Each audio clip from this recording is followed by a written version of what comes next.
So 1 year into the pandemic, airlines still struggling to fill up airplanes. As Gary Harper reported last night, airline passenger traffic plummeted about 53% at Sky Harbor in 2020. That's down to less than 22 million passengers. Many travelers are still sitting on vouchers, too, from trips that they had to cancel.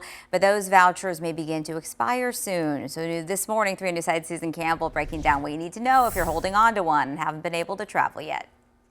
Yeah, when the pandemic started, we saw airlines get really flexible with their flight change and trip cancellation policies. A lot of travelers ended up with vouchers for future trips, and many of them with a 12-month expiration date. So now it's March again, and vouchers could begin to expire.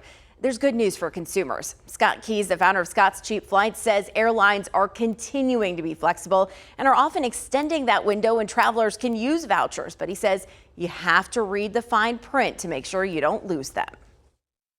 The reason why I'm so insistent that you should read the voucher and read the voucher's fine print is because it varies wildly, not only airline to airline, but sometimes within the same airline. Let's take American Airlines. They have 4 different types of airline vouchers, each with their own sorts of terms and conditions about when it can be used, who it can be used for, what.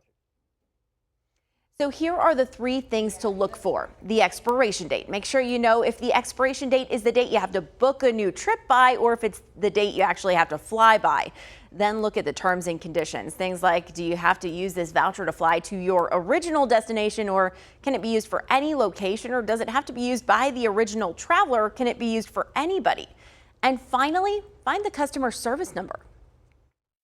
And the reason why I'm looking for the customer service number is because the airlines have been much more flexible about being willing to extend people's expiration dates on their vouchers, but oftentimes they'll only do so if you actually proactively make the ask. Scott says he does expect to see a wave of new bookings over the next month or 2 as vaccinations continue and people begin to feel safer.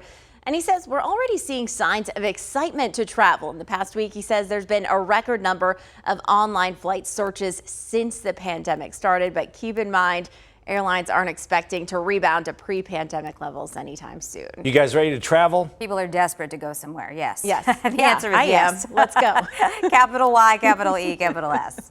Thanks, Susan.